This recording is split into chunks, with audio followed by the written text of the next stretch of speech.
প্রিয় দর্শকবৃন্দ, ভারতের আধ্যাত্মিক ইতিহাসে এমন কিছু মন্ত্র ও স্তোত্র আছে যেগুলো শুধু শব্দ নয়, সেগুলো শক্তি। এই শক্তি মানুষের জীবন বদলে দিতে পারে। দুঃখকে শক্তিতে, ভয়কে সাহসে, আর অন্ধকারকে আলোতে পরিণত করতে পারে।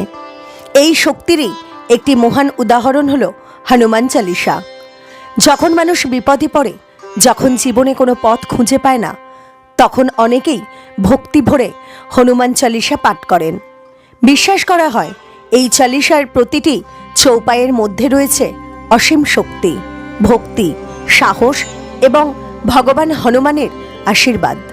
এই মহান স্তোত্রটি রচনা করেছিলেন ভক্তকবি গোস্বামী তুলসীদাস। তিনি ছিলেন ভগবান রামের একনিষ্ঠ ভক্ত। তার হৃদয় ভরেছিল ভক্তি, প্রেম এবং ঈশ্বরের প্রতি অগাধ বিশ্বাস। কথিত আছে, একসময় তুলসীদাসজি গভীর ধ্যানে বসেছিলেন। সেই সময় তার সামনে প্রকাশ পেলেন স্বয়ং হনুমানজি। আর সেই ঐশ্বরিক অনুপ্রেরণাতেই জন্ম নিল এই অমর সৃষ্টি হনুমান চালিসা। আজকের এই ভিডিওতে আমরা জানব হনুমান চালিসার প্রতিটি চৌপায়ের গভীর অর্থ। তাহলে চলুন শুরু করা যাক ভক্তি ও শক্তির এই অসাধারণ যাত্রা। শ্রী গুরু চরণ সরোজ রজ, নিজ মন মুকুরে সুধারি, বরণৌ রঘুবর বিমল যশু, যো দায়ক ফল চারি। এই দোহায় তুলসীদাসজি প্রথমে তার গুরুকে প্রণাম করেছেন। তিনি বলছেন, গুরুর চরণধূলি দিয়ে আমি আমার মনকে পরিষ্কার করি। তারপর আমি ভগবান রামের পবিত্র গুণগান করি। কারণ ভগবান রাম মানুষকে দেন 4টি মহাফল: ধর্ম, অর্থ, কাম এবং মোক্ষ। অর্থাৎ জীবনের সব সাফল্যের পথ খুলে যায় যখন আমরা ভক্তি ও সত্যের পথে চলি। যখন অযোধ্যার রাজা দশরথের আদেশে ভগবান রামকে বনবাসে যেতে হয়েছিল, তখন পুরো অযোধ্যা শোকের সাগরে ডুবে গিয়েছিল। কিন্তু রাম একটুও বিচলিত হননি, কারণ তিনি জানতেন ধর্ম রক্ষা করা সবচেয়ে বড় কর্তব্য। সেই সময় সীতা বললেন, স্বামী, আপনি যেখানে যাবেন আমি সেখানেই যাব। রাম বললেন, সীতা, বন খুব কঠিন জায়গা। সীতা মৃদু হেসে বললেন, আপনি থাকলে কোনো জায়গাই কঠিন নয়। এই গল্প আমাদের শেখায়, যখন বিশ্বাস ও ভালোবাসা থাকে তখন সব বাধা সহজ হয়ে যায়। জয় হনুমান জ্ঞান গুণ সাগর, জয় কপিশ তিহু লোক উজাগর। এই চৌপায়ে বলা হয়েছে, হনুমানজি হলেন জ্ঞান ও গুণের সমুদ্র। তিনি শুধু শক্তিশালী নন, তিনি অত্যন্ত জ্ঞানী ও নম্র। তিনি 3 লোককে আলোকিত করেছেন: স্বর্গ, মর্ত্য এবং পাতাল। যখন সীতাকে রাবণ অপহরণ করেছিল, তখন রাম গভীর দুঃখে ভেঙে পড়েছিলেন। সেই সময় হনুমানজি প্রতিজ্ঞা করলেন, আমি মা সীতাকে খুঁজে বের করবই। সমুদ্রের সামনে দাঁড়িয়ে তিনি বললেন, রামের কাজের জন্য আমি সব করতে পারি। তারপর তিনি এক লাফে সমুদ্র পার হয়ে পৌঁছে গেলেন লঙ্কায়। এই ঘটনা আমাদের শেখায়, যে মানুষ ঈশ্বরের কাছে নিজেকে উৎসর্গ করে তার জন্য অসম্ভব বলে কিছু থাকে না। রাম দূত অতলিত বলধামা, অঞ্জনী পুত্র পবন সুতনামা। হনুমানজি ছিলেন ভগবান রামের দূত। তিনি শক্তির ভাণ্ডার। তিনি অঞ্জনা দেবীর পুত্র এবং পবন দেবীর সন্তান। তাই তাকে বলা হয় পবন পুত্র হনুমান। একদিন রাম ও লক্ষ্মণ সীতাকে খুঁজতে খুঁজতে কিষ্কিন্ধা পৌঁছলেন। সেখানে প্রথম দেখা হয় হনুমানের সাথে। হনুমান ব্রাহ্মণের ছদ্মবেশে এসে বললেন, আপনারা কারা? রাম মৃদু হেসে বললেন, আমরা পথের যাত্রী। কিন্তু হনুমান বুঝে গিয়েছিলেন এরা সাধারণ মানুষ নন। তিনি রামের চরণে পড়ে বললেন, প্রভু, আজ থেকে আমি আপনার সেবক। এই মুহূর্ত থেকেই শুরু হয়েছিল রাম ও হনুমানের অমর সম্পর্ক। মহাবীর বিক্রম বজরঙ্গী, কুমতি নিবার সুমতিকে সঙ্গী। হনুমানজি অসীম সাহসী। তিনি মানুষের মন্দ চিন্তা দূর করেন এবং ভালো চিন্তার পথ দেখান। লঙ্কায় রাবণের ভাই বিভীষণ ছিলেন একজন ধার্মিক মানুষ। তিনি রাবণকে বলেছিলেন, সীতাকে ফিরিয়ে দাও, নইলে ধ্বংস নিশ্চিত। কিন্তু রাবণ শোনেনি। অবশেষে বিভীষণ রামের কাছে চলে এলেন।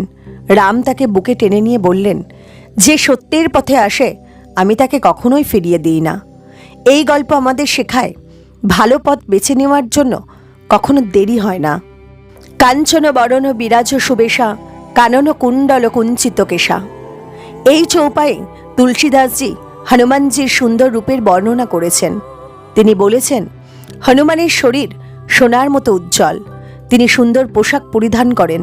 তার কানে রয়েছে কুণ্ডল আর চুলগুলো কুঞ্চিত। এই বর্ণনা শুধু বাহ্যিক সৌন্দর্যের নয়, এটি আসলে হনুমানের ঐশ্বরিক শক্তি ও জ্যোতির প্রকাশ। যখন হনুমান লঙ্কায় পৌঁছালেন, তিনি বহু খোঁজাখুঁজির পর অশোক বনে সীতাকে দেখতে পেলেন। সীতা তখন গভীর দুঃখে বসে আছেন। রাবণ তাকে নানাভাবে ভয় দেখাচ্ছে। হনুমান গাছের উপর বসে ভাবলেন, এখনই আমাকে সীতাকে আশ্বাস দিতে হবে। তিনি ছোট্ট রূপ ধারণ করে সীতার সামনে এসে বললেন, মা, আমি রামের দূত। তারপর তিনি রামের আংটি দেখালেন। সেই আংটি দেখে সীতার চোখে আনন্দের জল চলে এলো। তিনি বুঝলেন রাম তাকে উদ্ধার করতে আসবেন। এই মুহূর্তটি ছিল আশার প্রথম আলো।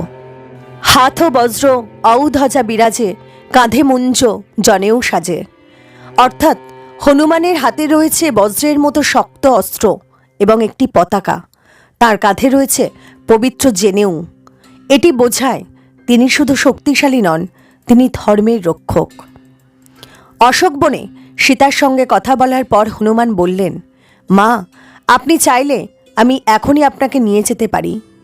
কিন্তু সীতা মৃদু হেসে বললেন, না হনুমান, আমাকে রামই উদ্ধার করবেন। কারণ তিনি জানতেন ধর্মের বিজয় হওয়া উচিত ধর্মের পথেই। তাই তিনি হনুমানের হাতে একটি চূড়ামণি দিলেন রামের কাছে পৌঁছে দেওয়ার জন্য। শঙ্কর সুবর্ণ কেশরী নন্দন, তেজ প্রতাপ মহাজগবন্দন। অর্থাৎ হনুমানকে শিবের অংশ বলা হয়। তিনি কেশরীর পুত্র এবং তার তেজ ও শক্তি পুরো পৃথিবীকে মুগ্ধ করেছে। তাই সবাই তাকে শ্রদ্ধা করে। যখন হনুমান ফিরে এসে সীতার খবর দিলেন, তখন রাম আনন্দে অভিভূত হয়ে গেলেন। তিনি হনুমানকে বুকে জড়িয়ে ধরলেন। তিনি বললেন, হনুমান, তোমার এই কাজের প্রতিদান আমি কখনো দিতে পারবো না। হনুমান তখন মাথা নিচু করে বললেন, প্রভু, আমি শুধুমাত্র আপনার সেবক। এই মুহূর্তটি ভক্তি ও ভালোবাসার সবচেয়ে বড় উদাহরণ। বিদ্যাবান গুণী অতি চাতুর, রাম কাজ করিবে কোয়াতুর। অর্থাৎ হনুমান ছিলেন অত্যন্ত জ্ঞানী ও বুদ্ধিমান, কিন্তু তার সবচেয়ে বড় গুণ ছিল তিনি সব সময় রামের কাজ করতে আগ্রহী ছিলেন। অর্থাৎ তিনি নিজের জন্য নয়, সবসময় প্রভুর জন্য কাজ করতেন। যখন রাম লঙ্কায় যাওয়ার জন্য সমুদ্র পার হওয়ার সিদ্ধান্ত নিলেন, তখন বানর সেনা সমুদ্রের উপর সেতু বানাতে শুরু করল। হনুমানও তাদের সঙ্গে কাজ করছিলেন। তিনি বিশাল বড় বড় পাথর এনে ফেলছিলেন, কিন্তু সেখানে একটি ছোট্ট কাঠবিড়ালিও তার ছোট্ট শরীর দিয়ে বালি ফেলছিল। হনুমান হাসলেন, কিন্তু রাম বললেন, প্রত্যেকের কাজই গুরুত্বপূর্ণ। এই শিক্ষা আমাদের মনে করিয়ে দেয় ছোট কাজ বলে কিছু নেই। প্রভু চরিত্র শুনিবে কো রসিয়া, রাম লক্ষণ সীতা মনো বসিয়া। অর্থাৎ হনুমান সবসময় রামের কাহিনী শুনতে ভালোবাসতেন। তাঁর হৃদয়ে সর্বদা বাস করেন রাম, লক্ষণ এবং সীতা। এটাই প্রকৃত ভক্তির লক্ষণ। একদিন রাম যুদ্ধের আগে বিশ্রাম নিচ্ছিলেন। হনুমান কাছে বসে বললেন, প্রভু, আপনার জীবনের কাহিনী একদিন পৃথিবীর মানুষ শুনবে। রাম মৃদু হেসে বললেন, হনুমান, সেই কাহিনীর প্রথম শ্রোতা তুমি। এই কারণেই বলা হয়, যেখানে রাম কথা হয় সেখানে হনুমান উপস্থিত থাকেন। সূক্ষ্ম রূপ ধরি শিওই দেখাবা, বিকট রূপ ধরি লঙ্ক জড়াবা। অর্থাৎ হনুমান ইচ্ছা করলে ছোট রূপ ধারণ করতে পারেন, আবার ভয়ঙ্কর রূপও নিতে পারেন। তিনি ছোট রূপে সীতাকে দেখা দিয়েছিলেন, আর বড় রূপে লঙ্কা পুড়িয়ে দিয়েছিলেন। রাবণের সৈন্যরা যখন হনুমানকে বন্দি করল, তখন তারা তার লেজে আগুন লাগিয়ে দিল। কিন্তু তারা জানত না এই আগুনই তাদের শহর ধ্বংস করবে। হনুমান বিশাল রূপ ধারণ করে পুরো লঙ্কা জ্বালিয়ে দিয়েছিল। কিন্তু আশ্চর্য ব্যাপার, অশোক বন যেখানে সীতা ছিলেন সেটি অক্ষত রইল। কারণ হনুমান জানতেন ভক্তি কখনো ধ্বংসের পথ নয়। ভীম রূপ ধরি অসুর সংহারে, রামচন্দ্রকে কাজ সবারে। অর্থাৎ হনুমান প্রয়োজনে ভয়ঙ্কর রূপ ধারণ করে অসুরদের ধ্বংস করেছিলেন, কিন্তু তার উদ্দেশ্য কখনো নিজের শক্তি দেখানো ছিল না। তিনি সবসময় কাজ করেছেন ভগবান রামের জন্য, অর্থাৎ সত্যের জন্য শক্তি ব্যবহার করাই প্রকৃত শক্তি।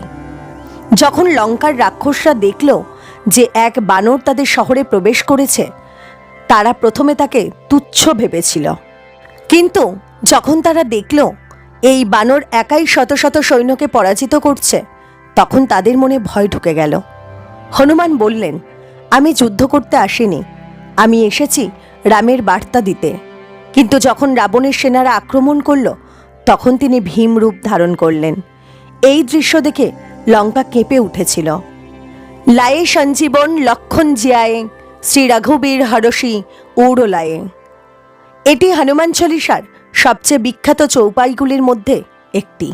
যখন যুদ্ধে লক্ষণ গুরুতর আহত হয়েছিলেন, তখন হনুমান সঞ্জীবনী ঔষধ নিয়ে এসে তার জীবন বাঁচিয়েছিলেন।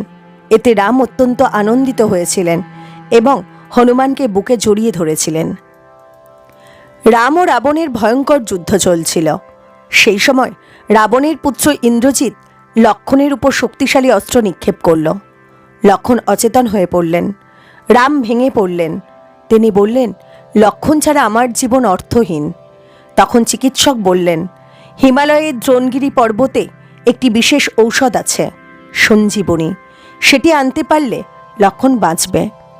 হনুমান সঙ্গে সঙ্গে আকাশে উড়ে গেলেন, কিন্তু তিনি বুঝতে পারছিলেন না কোনটি সঞ্জীবনী। তাই তিনি পুরো পর্বতটাই তুলে নিয়ে এলেন। সেই ঔষধে লক্ষণ সুস্থ হয়ে উঠলেন। এই ঘটনা আমাদের শেখায়, ভক্তি থাকলেও অসম্ভব সম্ভব হয়ে যায়। রঘুপতি কিনি বহুত বড়াই, তুম মম প্রিয় ভরতহি সমভাই। অর্থাৎ লক্ষণের জীবন বাঁচানোর পরে রাম হনুমানকে বলেছিলেন, তুমি আমার কাছে ভরত ভাইয়ের মতোই প্রিয়। এটি হনুমানের প্রতি রামের গভীর ভালোবাসার প্রকাশ। লক্ষণ সুস্থ হওয়ার পরে রাম হনুমানের দিকে তাকিয়ে বললেন, হনুমান, তুমি শুধু আমার সেবক নও, তুমি আমার পরিবারের সদস্য। হনুমান বিনীতভাবে বললেন, প্রভু, আমার কাছে সবচেয়ে বড় পুরস্কার হলো আপনার সেবা করার সুযোগ। এই কথা শুনে রামের চোখে জল এসে গেল। সহস্র বদন তুমহর যশ গাভে, অশোকহি শ্রীপতি কণ্ঠ লাগাভে। এই চৌপায়ে বলা হয়েছে, রামের মতে হাজার মুখ দিয়েও হনুমানের মহিমা বর্ণনা করা সম্ভব নয়, কারণ তার ভক্তি এবং সাহস অসীম। যখন দেবতারা দেখলেন হনুমানের অসাধারণ কাজ, তারা সবাই তখন তাকে আশীর্বাদ করলেন। স্বর্গ থেকে ফুল বর্ষিত হতে লাগলো। সবাই বলল, এই পৃথিবীতে এমন ভক্ত আর নেই। কিন্তু হনুমান তখনও বিনীতভাবে বললেন, সবই রামের কৃপা। সনকাদিক ব্রহ্মাদি মনীষা, নারদ শারদ সহিত অহিষা। এই চৌপায়ে বলা হয়েছে, সনক, ব্রহ্মা, নারদ সহ মহান ঋষি ও দেবতারা হনুমানের গুণগান করেন, কারণ তার ভক্তি ও শক্তি সত্যিই অসাধারণ। একবার দেবঋষি নারদ পৃথিবীতে এলেন। তিনি দেখলেন এক বানর ভগবান রামের নাম জপ করছে এবং অসাধারণ শক্তির কাজ করছে। নারদ অবাক হয়ে বললেন, এ কি সত্যিই সম্ভব? তখন দেবতারা বললেন, এ হলেন হনুমান, ভক্তির জীবন্ত প্রতীক। যম কুবের দিকপাল যেখানে, কবি কবিদ কহি শক্কে কোথে। এই চৌপায়ে বলা হয়েছে, যমরাজ, কুবের এবং দিকপাল দেবতারাও হনুমানের মহিমা সম্পূর্ণভাবে বর্ণনা করতে পারেন না। এমনকি বড় বড় কবি ও জ্ঞানীরাও তার গুণের শেষ খুঁজে পান না। অর্থাৎ হনুমানের শক্তি ও ভক্তি এত বিশাল যে তা ভাষায় সম্পূর্ণ প্রকাশ করা অসম্ভব। যখন লঙ্কার যুদ্ধ শুরু হলো, তখন দেবতারা আকাশ থেকে সেই যুদ্ধ দেখছিলেন। তারা দেখলেন একদিকে রাবণের বিশাল সেনা আর অন্যদিকে রামের বানর সেনা। কিন্তু যুদ্ধের মাঝে যখনই বিপদ আসে, হনুমান এগিয়ে আসেন। তিনি কখনো পাহাড় তুলে আনছেন, কখনো রাক্ষসদের পরাজিত করছেন। এই দৃশ্য দেখে দেবতারা বললেন, এমন ভক্ত পৃথিবীতে খুব কম জন্মায়। তুম উপকার সুগ্রীবহি কিনহা, রাম মিলায়ে রাজপথ দিনহা। অর্থাৎ হনুমান সুগ্রীবকে রামের সঙ্গে মিলিয়ে দিয়েছিলেন। তার ফলে সুগ্রীব তার রাজ্য ফিরে পেয়েছিলেন। হনুমান শুধু শক্তিশালীই নন, তিনি বন্ধুদের সাহায্য করতেও সবসময় প্রস্তুত। কিষ্কিন্ধার রাজা সুগ্রীব তার ভাই বালির ভয়ে বনবাসে ছিলেন। তিনি খুব দুঃখের দিন কাটাচ্ছিলেন। ঠিক সেই সময় হনুমান রাম ও লক্ষ্মণের সঙ্গে তার পরিচয় করিয়ে দেন। রাম সুগ্রীবকে সাহায্য করার প্রস্তুতি দেন। অবশেষে রাম বালিকে পরাজিত করেন এবং সুগ্রীব আবার তার রাজ্য ফিরে পান। সুগ্রীব বলেন, আজ যদি হনুমান না থাকতেন আমার জীবন এমনভাবে বদলাতো না। তুমহর মন্ত্র বিভীষণ মানা, লঙ্কেশ্বর ভয় সব জগ জানা। অর্থাৎ হনুমানের উপদেশ মেনে বিভীষণ রামের শরণাপন্ন হয়েছিলেন। তার ফলে তিনি লঙ্কার রাজা হয়েছিলেন। সত্যের পথ বেছে নিলে শেষ পর্যন্ত বিজয় আসে। যখন রাবণ সীতাকে ফিরিয়ে দিতে অস্বীকার করল, তখন বিভীষণ গভীর চিন্তায় পড়লেন। তিনি জানতেন রাবণ ভুল করছে। হনুমান তাকে বলেছিলেন, সত্যের পাশে দাঁড়াও। অবশেষে বিভীষণ রামের কাছে চলে এলেন। রাম তাকে সম্মান দিয়ে গ্রহণ করলেন। পরে রাবণের পতনের পরে বিভীষণই লঙ্কার রাজা হলেন। যুগ সহস্র যোজন পর ভানু, লিল্ল তাহি মধুর ফল জানু। এই চৌপায়ে বলা হয়েছে, ছোটবেলায় হনুমান সূর্যকে ফল ভেবে খেতে চেয়েছিলেন। তখন সূর্য আকাশে বহু দূরে ছিল, তবুও তিনি সেখানে পৌঁছে গিয়েছিলেন। এটি তার অসীম শক্তির প্রতীক। একদিন ছোট্ট হনুমান আকাশে লাল সূর্য দেখে ভাবলেন, এটা নিশ্চয়ই একটা মিষ্টি ফল। তিনি লাফ দিয়ে আকাশে উঠে গেলেন। দেবতারা অবাক হয়ে গেলেন। অবশেষে ইন্দ্র বজ্র নিক্ষেপ করলেন এবং হনুমান নিচে পড়ে গেলেন। তখন পবনদেব রেগে গেলেন এবং পুরো পৃথিবীতে বাতাস বন্ধ হয়ে গেল। দেবতারা তখন হনুমানকে অনেক আশীর্বাদ দিলেন। এই কারণেই তিনি এত শক্তিশালী। প্রভু মুদ্রিকা মেলি মুখমাহি, জলধি লাঙ্ঘি গয়ে অছরজ নাহি। অর্থাৎ রামের আংটি মুখে নিয়ে হনুমান সমুদ্র পার করেছিলেন। এই বিশাল কাজ তার কাছে কোনো আশ্চর্যের বিষয় ছিল না, কারণ তার মনে ছিল রামের শক্তি। সমুদ্রের সামনে দাঁড়িয়ে বানরসেনা চিন্তায় পড়ে গেল। কেউ জানত না কিভাবে লঙ্কায় পৌঁছানো যাবে। তখন জাম্ববান হনুমানকে বললেন, তোমার শক্তি তুমি ভুলে গেছো। এই কথা শুনে হনুমান নিজের শক্তি মনে করলেন। তিনি বললেন, জয় শ্রীরাম। তারপর তিনি বিশাল লাফ দিয়ে সমুদ্র পার করলেন। এই মুহূর্তটি রামায়ণের অন্যতম মহান দৃশ্য। দুর্গম কাজ জগতকে যেতে, সুগম অনুগ্রহ তুমহরে দিতে। এই চৌপায়ে বলা হয়েছে, পৃথিবীর যত কঠিন কাজ আছে হনুমানের কৃপায় সেগুলো সহজ হয়ে যায়। অর্থাৎ যদি কেউ ভক্তি ও বিশ্বাস নিয়ে হনুমানের নাম জপ করে, তাহলে জীবনের বড় বড় সমস্যাও দূর হয়ে যেতে পারে। রাবণের সঙ্গে যুদ্ধের সময় অনেক কঠিন মুহূর্ত এসেছিল। রামের সেনা ক্লান্ত হয়ে পড়েছিল। সেই সময় হনুমান সবাইকে সাহস দিলেন। তিনি বললেন, যেখানে সত্য আছে সেখানে ভয় নেই। তার এই কথা শুনে পুরো বানর সেনা নতুন শক্তি পেল। এই ঘটনা আমাদের শেখায়, সাহসী হলো বিজয়ের প্রথম ধাপ। রাম দুয়ারো তুম রাখো বারে, হতো না আজ্ঞা বিনু পৈসারে। এই চৌপায়ের অর্থ হলো, হনুমান হলেন রামের দ্বারের রক্ষক। তার অনুমতি ছাড়া কেউ রামের কাছে পৌঁছতে পারে না। অর্থাৎ যে হনুমানের ভক্ত সে সহজেই রামের কৃপা পেতে পারে। রাবণের পতনের পরে রাম, সীতা এবং লক্ষ্মণ অযোধ্যায় ফিরে এলেন। অযোধ্যা আনন্দে ভরে উঠল। সবাই রামকে রাজা হিসেবে দেখতে চেয়েছিল। সেই সময় হনুমান নিঃশব্দে দাঁড়িয়েছিলেন। রাম তাকে বললেন, হনুমান, তুমি আমার সবচেয়ে বিশ্বস্ত বন্ধু। হনুমান মাথা নিচু করে বললেন, প্রভু, আমি শুধুমাত্র আপনার সেবক। সব সুখ লহে তোমারই শরণা, তুম রক্ষক কাহুক ডরনা। যে হনুমানের শরণাপন্ন হয় সে জীবনে সুখ ও শান্তি পায়, কারণ হনুমান তাকে রক্ষা করেন। তাই তাকে ভয় পেতে হয় না। অযোধ্যায় ফিরে আসার পরে সীতা হনুমানকে বললেন, তুমি শুধু রামের ভক্ত নও, তুমি আমাদের পরিবারের অংশ। তিনি হনুমানকে আশীর্বাদ করলেন, যেখানে রামের নাম উচ্চারণ হবে সেখানে তুমি উপস্থিত থাকবে। এই কারণেই বিশ্বাস করা হয় যেখানে রাম কথা হয় সেখানে হনুমান থাকেন। অষ্টসিদ্ধি নবনিধিকে দাতা, অশবর দিন জানকী মাতা। সীতাদেবী হনুমানকে আশীর্বাদ দিয়েছিলেন। তিনি চাইলে মানুষকে 8টি সিদ্ধি এবং 9টি ঐশ্বরিক সম্পদ দিতে পারেন। অর্থাৎ হনুমানের কৃপা মানুষের জীবনে আশ্চর্য পরিবর্তন আনতে পারে। সীতা যখন তাকে এই আশীর্বাদ দিলেন, হনুমান বললেন, মা, আমার কোনো শক্তির দরকার নেই, আমি শুধু রামের সেবা করতে চাই। এই উত্তর শুনে দেবতারা বিস্মিত হয়েছিলেন, কারণ এত বড় শক্তি পাওয়ার পরেও তিনি বিনয়ী রয়ে গিয়েছিলেন। রাম রসায়ন তোমারে পাশা, সদা রহ রঘুপতিকে দাসা। এই চৌপাইয়ের অর্থ হল হনুমানের হৃদয়ে সবসময় রামের প্রেম রয়েছে। তিনি সর্বদা রামের সেবক হয়ে থাকেন। এটাই প্রকৃত ভক্তির পরিচয়। একবার কেউ হনুমানকে জিজ্ঞেস করেছিল, তুমি রামকে এত ভালো কেন বাসো? হনুমান তখন নিজের বুকে আঘাত করলেন। তার বুকের ভিতরে দেখা গেল রাম ও সীতা বসে আছেন। এই দৃশ্য দেখে সবাই বিস্মিত হয়ে গেল। প্রিয় দর্শকবৃন্দ, হনুমান চল্লিশা শুধু একটি স্তোত্র নয়, এটি ভক্তির শক্তি, সাহসের শিক্ষা এবং জীবনের পথ দেখানোর একটি মহান মন্ত্র। এই চালিসা আমাদের শেখায় সত্যের পথে চললে ভগবান সব সময় আমাদের পাশে থাকেন।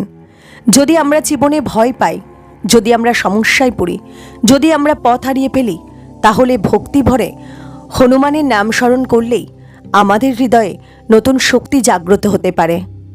ভিডিওটি যদি আপনাদের ভালো লাগে তাহলে অবশ্যই ভিডিওটিতে একটি লাইক করবেন, কমেন্ট করে লিখবেন জয় শ্রীরাম বা জয় হনুমান। আমাদের চ্যানেলটি সাবস্ক্রাইব করতে ভুলবেন না, কারণ এই চ্যানেলে আমরা নিয়মিত পুরাণ, রামায়ণ, মহাভারত এবং ভক্তির অজানা রহস্য নিয়ে আলোচনা করি। শেষ করার আগে সবাই একবার বলি, জয় শ্রীরাম, জয় হনুমান।